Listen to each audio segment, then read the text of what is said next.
8वां अध्याय। प्रहलाद जी द्वारा माता के गर्भ में प्राप्त हुए नारद जी के उपदेश का वर्णन। नारद जी कहते हैं, युधिष्ठिर, जब दैत्य बालकों ने इस प्रकार प्रश्न किया तब भगवान के परम प्रेमी भक्त प्रहलाद जी को मेरी बात का स्मरण हो आया। कुछ मुस्कुराते हुए उन्होंने उनसे कहा। प्रहलाद जी ने कहा, जब हमारे पिताजी तपस्या करने के लिए मंदराचल पर्वत पर चले गए तब इंद्र आदि देवताओं ने दानवों से युद्ध करने का बहुत बड़ा उद्योग किया। वे इस प्रकार कहने लगे कि जैसे चींटियां सांप को चाट जाती है, वैसे ही लोगों को सताने वाले पापी हिरण्यकश्यप को उसका पाप ही खा गया। जब दैत्य सेनापतियों को देवताओं की भारी तैयारी का पता चला तब उनका साहस जाता रहा। वे उनका सामना नहीं कर सके। मार खाकर स्त्री, पुत्र, मित्र, गुरुजन, महल, पशु और साज सामान की कुछ भी चिंता न करके वे अपने प्राण बचाने के लिए बड़ी जल्दी में सब के सब इधर उधर भाग गए। अपनी जीत चाहने वाले देवताओं ने राजमहल से लूट खसोट मचा दी। यहाँ तक कि इंद्र ने राजरानी मेरी माता कयादु को भी बंदी बना लिया। मेरी माँ भय से घबराकर कुर्री पक्षी की भांति रो रही थी और इंद्र उसे बालतः लिए जा रहे थे। देववश देवर्षि नारद उधर आ निकले और उन्होंने मार्ग में मेरी मां को देख लिया।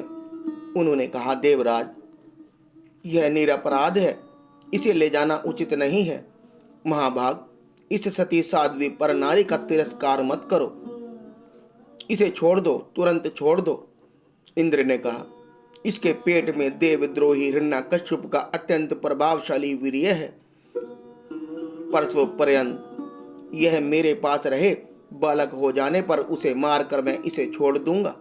नारद जी ने कहा, इसके गर्भ में भगवान साक्षात परम प्रेमी भक्त और सेवक अत्यंत बली और निष्पाप महात्मा है। तुम में उसको मारने की शक्ति नहीं है। देवर्षि नारद की यह बात सुनकर उसका सम्मान करते हुए इंद्र ने मेरी माता को छोड़ दिया और फिर इसके गर्भ में भगवत भक्त है, इस भाव से उन्होंने मेरी माता की प्रदक्षिणा की तथा अपने लोक में चले गए। इसके बाद देवर्षि नारद मेरी माता को अपने आश्रम पर लिवा गए और उसे समझा बुझा कर कहा, बेटी, जब तक तुम्हारा पति तपस्या करके लौटे तब तक तुम यहीं रहो।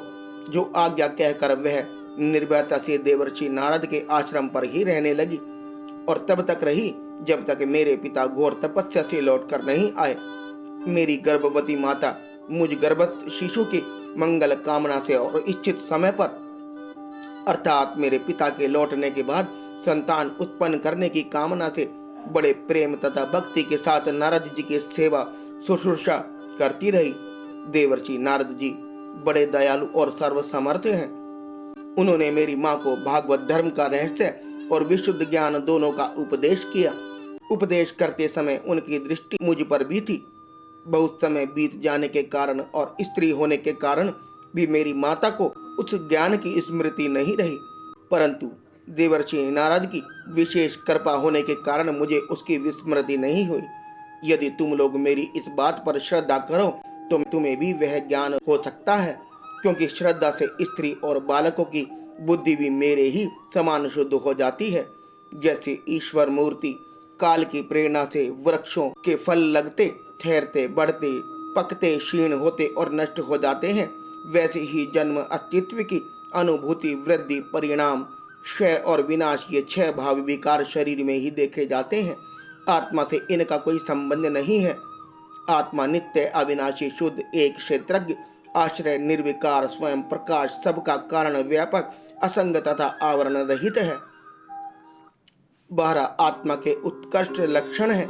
इनके द्वारा आत्म तत्व को जानने वाले पुरुष को चाहिए कि शरीर आदि में अज्ञान के कारण जो मैं और मेरे का झूठा भाव हो रहा है उसे छोड़ दे। जिस प्रकार स्वर्ण की खानों में पत्थर में मिले हुए स्वर्ण को उसके निकलने की विधि जानने वाला स्वर्णकार उन विषयों से उसे प्राप्त कर लेता है, वैसे ही अध्यात्म तत्व को जानने वाला पुरुष आत्म प्राप्ति के उपायों द्वारा अपने शरीर रूप क्षेत्र में ही ब्रह्म पद का साक्षात्कार कर लेता है। आचार्यों ने मूल, प्रकृति, महत्त्व, अहंकार और पंच तन्मात्राएं, इन 8 तत्वों को प्रकृति बतलाया है। उनके 3 गुण हैं, सत्व, रज और तम, तथा उनके विकार हैं 16। 10 इंद्रियां, एक मन और पंच महाभूत, इन सब में एक पुरुष तत्व अनुगत है। इन सब का समुदाय ही देह है। यह 2 प्रकार का है, स्थावर और जड़म। इसी में अंतःकरण, इंद्रिय आदि अनात्म वस्तुओं का यह आत्मा नहीं है। इस प्रकार बाध करते हुए आत्मा को ढूंढना चाहिए। आत्मा सब में अनुगत है, परंतु है वह सबसे पृथक। इस प्रकार शुद्ध बुद्धि से धीरे धीरे संसार की उत्पत्ति, स्थिति और उसके प्रलय पर विचार करना चाहिए। उतावली नहीं करनी चाहिए। जागृत, स्वप्न और सुषुप्ति, ये तीनों बुद्धि की वृत्तियां हैं। इन वृत्तियों का जिसके द्वारा अनुभव होता है वही सबसे अतीत, सबका साक्षी परमात्मा है। जैसे गंध से उसके आश्रय वायु का ज्ञान होता है, वैसे ही बुद्धि की इन कर्मजन्य एवं बदलने वाली तीनों अवस्थाओं के द्वारा इनमें साक्षी रूप से अनुगत आत्मा को जाने। गुणों और कर्मों के कारण होने वाला जन्म मृत्यु का यह चक्र आत्मा को शरीर और प्रकृति से पृथक न करने के कारण ही यह अज्ञान मूलक एवं मिथ्या है। फिर भी स्वप्न के समान जीव को इसकी प्रतीति हो रही है। इसलिए तुम लोगों को सबसे पहले इन गुणों के अनुसार होने वाले कर्मों का बीज ही नष्ट कर देना चाहिए। इससे बुद्धि वृत्तियों का प्रभाव निवृत्त हो जाता है। इसी को दूसरे शब्दों में योग या परमात्मा से मिलन कहते हैं। यूं तो इन त्रिगुणात्मक कर्मों की जड़ उखाड़ फेंकने के लिए अथवा बुद्धि वृत्तियों का प्रभाव बंद कर देने के लिए सहस्त्रों साधन है, परंतु जिस उपाय से और जैसे सर्वशक्तिमान भगवान में स्वाभाविक निष्काम प्रेम हो जाए वही उपाय सर्वश्रेष्ठ है। यह बात स्वयं भगवान ने कही है। गुरु की प्रेम पूर्वक सेवा, अपने को जो कुछ मिले वह सब प्रेम से भगवान को समर्पित कर देना चाहिए। भगवत प्रेमी महात्माओं का सत्संग, भगवान की आराधना, उनकी कथा वार्ता में श्रद्धा, उनके गुण और लीलाओं का कीर्तन, उनके चरण कमलों का ध्यान और उनके मंदिर, मूर्ति आदि दर्शन पूजन आदि साधनों से भगवान में स्वाभाविक प्रेम हो जाता है। सर्वशक्तिमान भगवान श्री हरि समस्त प्राणियों में विराजमान है।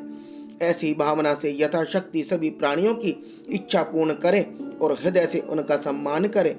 काम, क्रोध, लोभ, मोह, मद और मत्सर, इन 6 शत्रुओं पर विजय प्राप्त करके जो लोग इस प्रकार भगवान की साधन भक्ति का अनुष्ठान करते हैं, उन्हें उस भक्ति के द्वारा भगवान श्री कृष्ण के चरणों में अनन्य प्रेम की प्राप्ति हो जाती है। जब भगवान के लीला शरीरों से किए हुए अद्भुत पराक्रम, उनके अनुपम गुण और चरित्रों का श्रवण करके अत्यंत आनंद के उद्रेक से मनुष्य का रोम रोम खिल उठता है, आंसुओं के मारे कंठ गदगद हो जाता है और वह संकोच छोड़कर जोर जोर से गाने, चिल्लाने और नाचने लगता है। जिस समय वह ग्रहग्रस्त पागल की तरह कभी हंसता है, कभी करुण क्रंदन करने लगता है, कभी ध्यान करता है तो कभी भगवत भाव से लोगों की वंदना करने लगता है। जब वह भगवान में ही तन्मय हो जाता है, बार बार लंबी सांस खींचता है और संकोच छोड़कर जगतपते नारायण कहकर पुकारने लगता है, तब भक्ति योग के महान प्रभाव से उसके सारे बंधन कट जाते हैं और भगवत भाव की भावना करते करते उसका हृदय भी तदाकार भगवानमय हो जाता है। उस समय उसके जन्म मृत्यु के बीजों का खजाना ही जल जाता है और वह पुरुष श्री भगवान को प्राप्त कर लेता है।